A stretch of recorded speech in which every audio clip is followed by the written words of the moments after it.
अभी जो आपके जितने दिन बचे हैं मनुष्य जीवन के,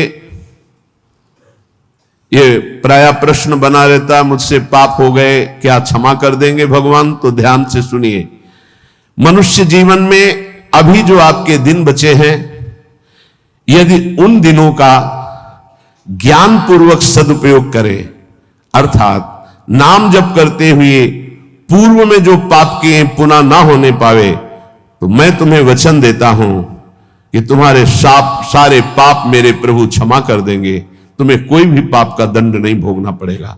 जितनी श्वासें अब बची हैं, जितना जीवन बचा है, अब ज्ञान पूर्वक व्यतीत कीजिए, कोई पाप कर्म जो पीछे हुए पुनः मत कीजिए और नाम जप कीजिए, सारे पाप आपके प्रभु क्षमा कर देंगे।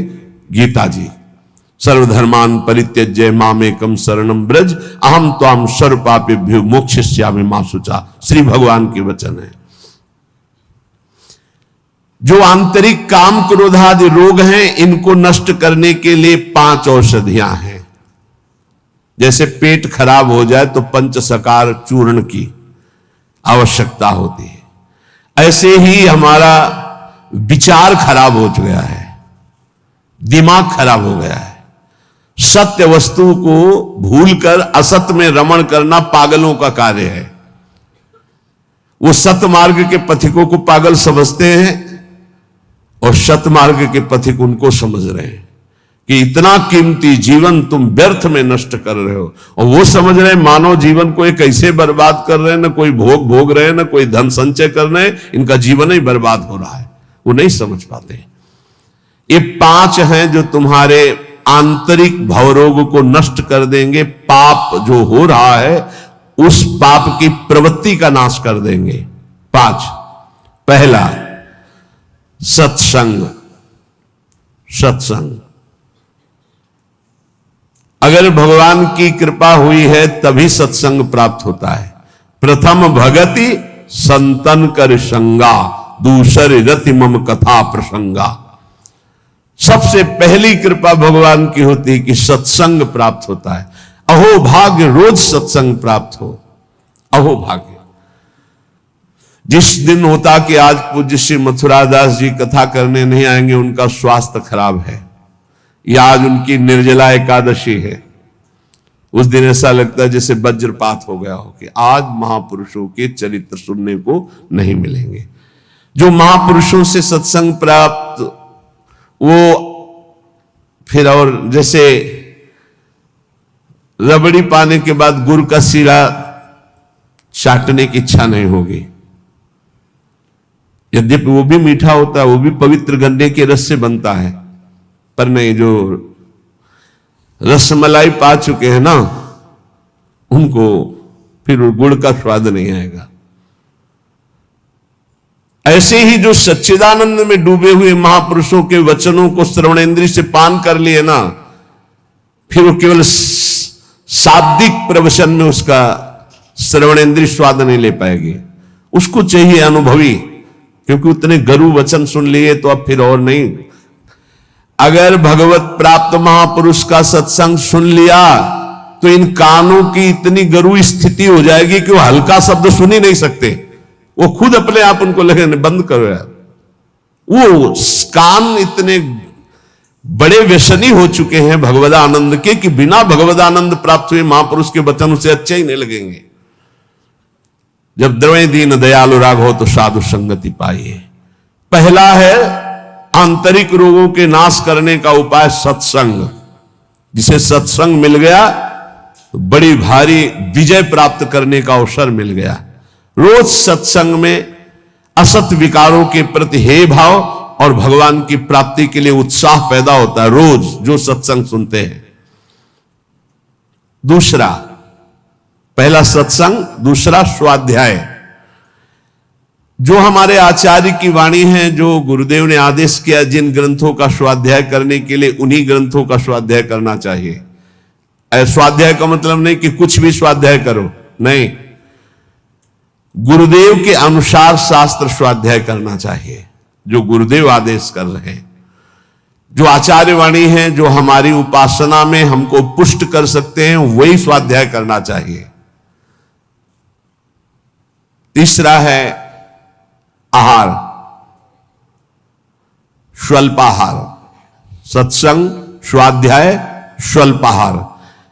आहार का बहुत बड़ा रोल है जीवन के उत्थान में।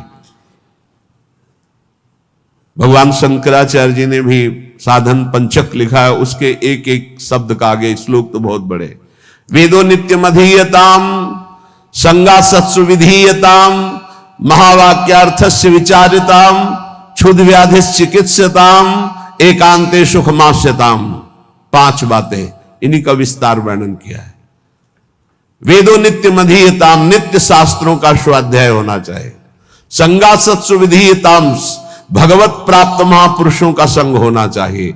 महावाक्यार्थस्य विचारताम, उनके द्वारा जो बोले गए वचन हैं उनको विचार करके चिंतन के द्वारा अपनी स्थिति बनानी चाहिए।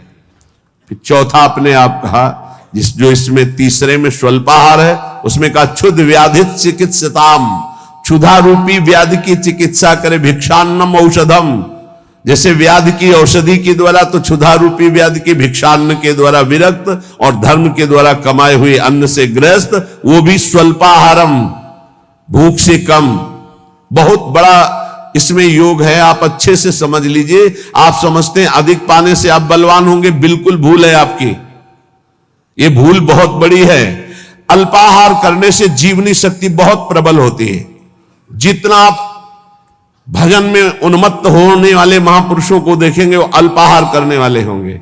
अधिक आहार करने में प्रमाद स्थिति बढ़ती, तमोगुण बढ़ता है। ये रहस्य जान लीजिए। अल्पाहार करोगे आप में बहुत तेज बना रहेगा, आप में जीवनी शक्ति। जो अधिक पा लेते पूरी शक्ति पचाने में लगती है, तो भजन आदि में नहीं, प्रमाद स्थिति रहती है।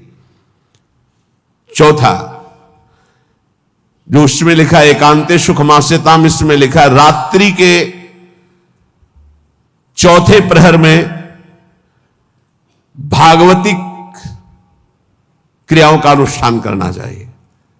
ध्यान है, नाम जप है, तो अपने यहां तो ऐसी बढ़िया दिनचर्या है कि आपको अनुष्ठान करने की जरूरत नहीं, सम्मिलित होने की जरूरत है।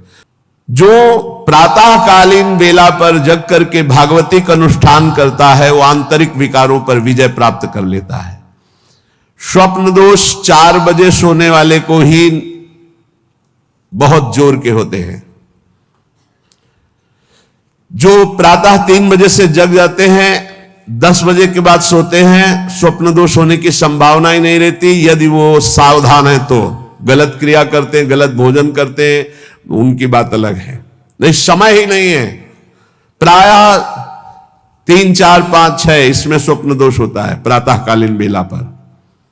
और जो गंदे आचरण करते हैं उनकी तो कोई चर्चा ही नहीं है। 5वां,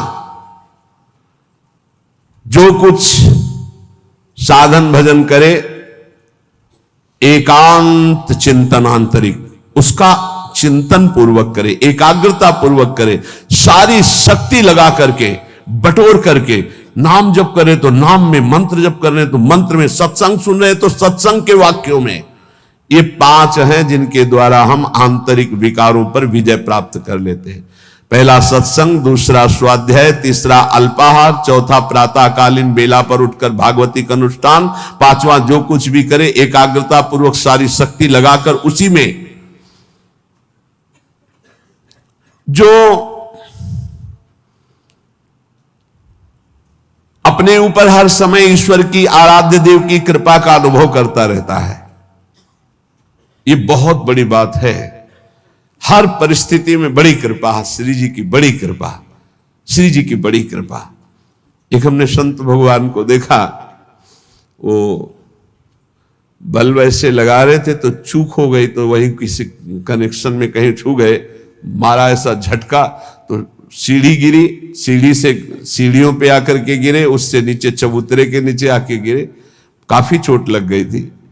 तो दौड़ करके उनको उठाया तो उनका बड़ी कृपा, निपट गए, बड़ी कृपा, निपटा दिया प्रभु ने। बड़ी बात थोड़ी में निपटा दिया, बड़ी कृपा। और मुस्कुरा रहे थे और कई जगह चोट दिखाई दे रही थी। ये संत हृदय, बड़ी कृपा, निपट गए, बड़े अपराध को छोटे में काट दिया, निपट गए, बड़ी कृपा। जब अपने दास के ऊपर प्रभु कृपा करते हैं तो उसके हृदय में सद्गुणों का खजाना खोल देते हैं। जो हर समय अनुभव करता रहता मेरे ऊपर बड़ी कृपा है, फिर उसको अपने आप में मिलाकर एक कर देते हैं। चाहे भक्ति में हो चाहे ज्ञान में, बचता एक ही है। दो जब तक बचे तब तक विचार अभी ऊंचाई पर नहीं पहुंचे। ब्रह्म नहीं, माया नहीं, नहीं जीव नहीं काल, अपनी ही सुध ना रही, एक रहे हो नंदलाल। ना काहो सो बोलिबो ना कोई व्यवहार, अपनी कुंवर किशोरी को जियत निहार निहार। एक तो लालजू प्रियाजू एक हैं, इनको दो न देखा जाए। जो हर समय अपने इष्ट की कृपा का अनुभव करता रहता है तो इष्ट उसके हृदय में गुणों का खजाना खोल देता है और उसको अपने में मिला लेता है, एकता कर लेता है, अर्थात इष्टमय हो जाता है। तस्मित् तज्जने भेदा भावात्। अब उसकी दृष्टि बड़ी महिमामय गौरवमय हो जाती, जिधर दृष्टि जाती उधर परमात्म तत्व का दर्शन करता है। ऐसी स्थिति सच्चिदानंद रस में भरपूर होती है, ना अहंता होती न ममता होती है। पर यह होता उन्हीं के ऊपर है। एक होते हैं जो केवल जीभ से नाम जप करते हो, जीभ से गुणानुवाद करते, अंतःकरण विषय चिंतन करता रहता है। ध्यान देना, बहुत उत्तम बात वर्णन हो रही। पहली बात कही कि जो जीव हर समय उपासक के कृपा का अनुभव करता रहता, बड़ी कृपा बड़ी कृपा, दुख में भी सुख में बड़ी कृपा, उसके हृदय में गुणों का खजाना खोल देते हैं और उसको एकता में मिला लेते हैं, अपने में मिला लेते हैं भगवान। अब दूसरी बात कह रहे हैं कि उपासक कब एकता को प्राप्त होता है। बोले एक उपासक होता है, बहुत ध्यान से अपने को देखना किस डिग्री में हो आप।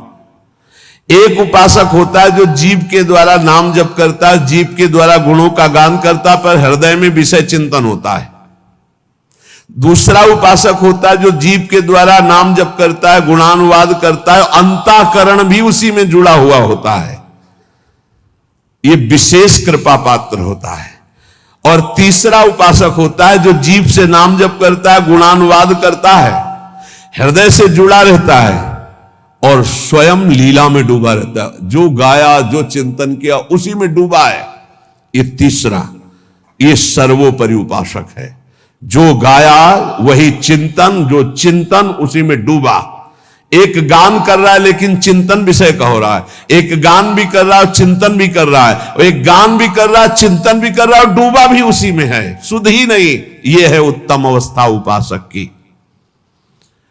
बहुत जोर की बात है, ऐसा ही होना चाहिए। जो जप कर रहे हैं, जो गान कर रहे हैं, उसी का चिंतन कर रहे हैं, उसी में डूब रहे हैं।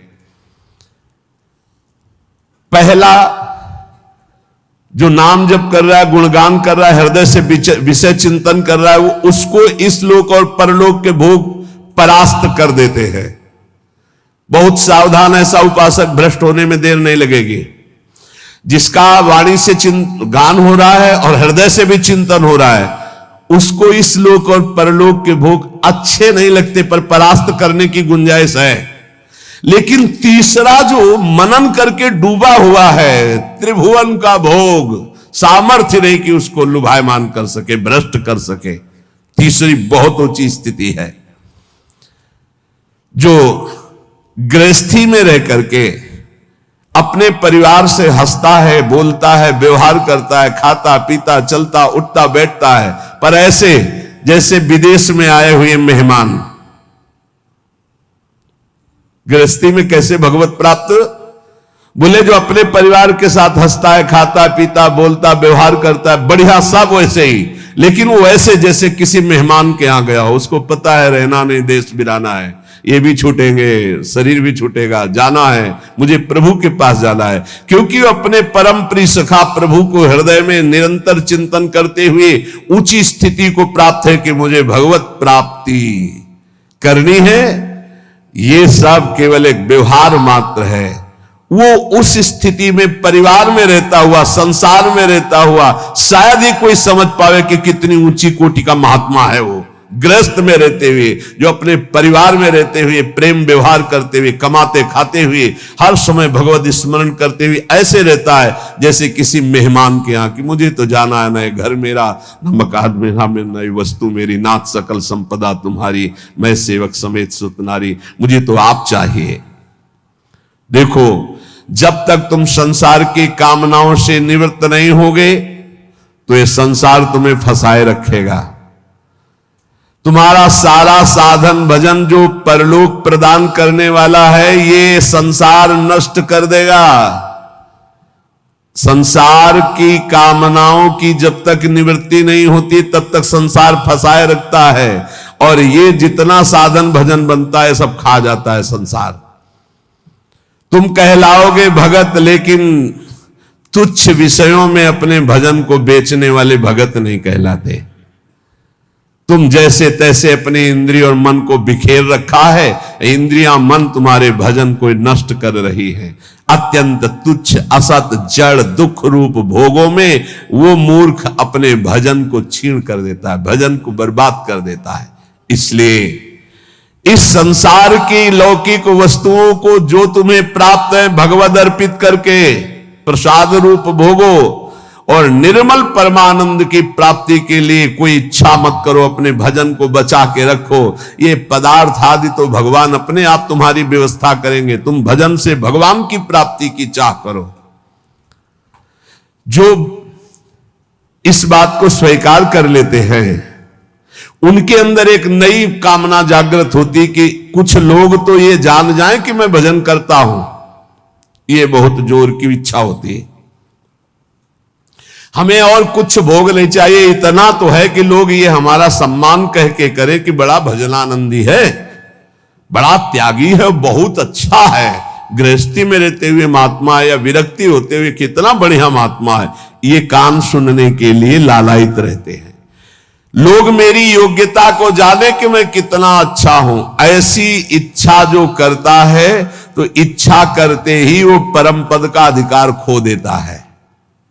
समझ लो, लोगों में जानकारी फैलाने की इच्छा मतलब संसार में सतबुद्धि, मतलब प्रतिष्ठा कीर्ति की चाह, मतलब भगवत प्राप्ति की योग्यता खो देना। ये तीन बातें बड़ी दुर्लभ हैं। निर्धनता में भी दूसरों की सेवा करने का, दान देने का उत्साह, एकांत में पापाचरण ना करने की दृढ़ भावना, ये बहुत कठिन बातें, बहुत कठिन बातें। निर्धनता में भी दान देने का, दूसरों की सेवा करने का उत्साह, एकांत में कभी पाप ना करने की दृढ़ भावना, और जिससे भय लगता है ऐसा कभी कोई वचन, आचरण, संकल्प मन में ही ना आने पावे। भय लगता है पाप कर्म से, पाप कर्म ही भय प्रदान करता है। तो पाप कर्म से कैसे निवृत्त हो, क्रम बाई क्रम वर्णन कर रहे हैं। तो जो पाखंडी लोग हैं इनका संग का त्याग कर दे। पाप निवृत्ति के लक्षण, पाप तुमसे बनेंगे ही नहीं। पाखंडी लोगों से दूर रहना, खुली बात कह रहे हैं। महापुरुषों के वचन हो, किसी से कोई लेना देना नहीं रहता, इसलिए मस्ती से बोलते हैं। पाखंड कहते हैं पाप के खंड को। पाप जो ऊपर से सदाचरण का वेश धारण किए हुए हैं और अंदर से पापाचरण करते हैं, बहुत ही लुभावना पाखंड होता है। लुभावना आप देख के समझ ही नहीं सकते। हमारी योग्यता ऐसी नहीं हो, हम अपनी योग्यता दिखाते हैं तो पाखंड एकदम भी कहा जाता है। इससे पाप की प्रवृत्ति होती है। पाखंड से बचे और पाखंडी लोगों से बचे, खुली बातें हैं। जो असत्य में भोग सुख प्राप्त करना चाहता है वो पाप किए बिना रह नहीं सकता। ऐसे पाप का आचरण करने वालों का संग बिल्कुल नहीं करना चाहिए। अहंकार पापों की रति प्रदान करता है, इसलिए अहंकारी का संग नहीं करना चाहिए, अहंकार का संग नहीं करना चाहिए। पाखंड नहीं धारण करना चाहिए, पाखंडियों का संग नहीं करना चाहिए। असत्य के भोग की लालसा पाप करवाती है और असत्य के भोगों में रत पापियों का संग नहीं करना चाहिए। अहंकार ही भोगों में रत कराता है, इसलिए अहंकार नहीं अंदर आने देना चाहिए और अहंकारियों का संग नहीं करना चाहिए। प्रभु की ओर अग्रसर होने वाले जितने साधक हैं उनको सावधान रहना चाहिए ऐसे अहंकारी असत भोगों में लगे हुए पाखंडियों से। कल्याण के मार्ग पर चलना है तो अधर्म और अनीति और पाप कर्म छोड़ने की दृढ़ प्रतिज्ञा करनी होगी। अगर हम सावधानी से नहीं संग करेंगे तो बहुत ही पाखंड का बोलबाला है, आप ऐसा ना समझ लें। कलिकाल है, ये मन चले लोग जो भगवान की प्राप्ति का कोई मार्ग ही नहीं जानते, जिसकी बातचीत में थोड़ा भी लोभ दिखाई दे, जिसकी बातचीत में थोड़ा भी काम आदि दोष का लक्षण दिखाई दे, कभी संयोग नहीं करना चाहिए, चाहे जितना बड़ा कोई हो, दूरी बना के रखनी चाहिए। इसीलिए पहला शब्द लिखा है पाप की निवृत्ति के लक्षण, तो बोले पाखंड और पाखंडी लोगों के संग का त्याग कर देना चाहिए। दूसरा, असत्य भोगों में जिनकी रति है उस असत्य भोग और असत्य भोगों में रति करने वाले का त्याग कर देना चाहिए। तीसरा, अहंकार और अहंकार की वृत्तियों में फंसे हुए लोगों का इनका त्याग कर देना चाहिए। जिसको कल्याण मार्ग में चलना है अधर्म अनीति और पाप कर्म छोड़ने की दृढ़ प्रतिज्ञा करनी चाहिए। जो पीछे पाप हो गए हैं वो इसी प्रतिज्ञा से भस्म हो जाते हैं। कभी भी ये नकारात्मक भाव रखने वालों का संग करने वाला सकारात्मक भाव में आगे नहीं बढ़ सकता है, इसलिए बहुत सावधान रहना चाहिए। जो सांसारिक मान बढ़ाई कीर्ति परिस्थिति वस्तु रुपया आश्रम इनकी प्राप्ति की चाह रखता है वो कभी भगवान की प्राप्ति की चाह करने वाला हो ही नहीं सकता है। जो त्याग की हुई वस्तुओं का पुनः भोग करता है वो श्वान के समान होता है, वो साधु नहीं होता है। श्वान समझते, सम्मान शब्द सूचक श्वान है, नहीं उसको कुत्ता कहते हैं। बमन को कौन खाता है? कुत्ता। तो रमा बिलास राम अनुरागी तजत बमन जिम जन बड़ भागी, बमन के समान भगवान के भक्त संपूर्ण भोगों का त्याग कर देते, तो वमन के समान त्यागे हुए भोगों को पाने वाला श्वान कहा जाता है। भक्त भगवत प्रसाद पाता है और जीवन को भगवत प्रसाद में करता है। यहां खुली महापुरुषों की बातें हैं, कोई लगा लेश नहीं है। उपास्य प्रभु का स्मरण सेवन करना, प्रभु की प्राप्ति के लिए सारे स्वार्थों का त्याग कर देना, अंतःकरण को भगवदाकार बनाना। कोई भी जीवन में ऐसा आचरण ना हो जो संतों ने ना किया, वो कभी आचरण नहीं होना चाहिए जो संतों ने कभी नहीं किया। ये ध्यान रखना चाहिए। वेश धारण करके हमसे अगर कोई गलती है हमें उसे त्याग देना चाहिए, हमें सुधारना चाहिए। आहार निद्रा इन पर विशेष शासन करता है, चाहे गृहस्थी का साधक हो चाहे विरक्ति का। आहार निद्रा इन पर शासन करे। वैराग्य का एक भी लक्षण कम ना होने पावे। अगर एक भी छेद हो जाए तो जैसे घड़ा भर नहीं पाता, ऐसे अंतःकरण पूर्ण दृढ़ भगवत मार्ग में नहीं लग पाएगा यदि वैराग्य का एक भी लक्षण कम हुआ।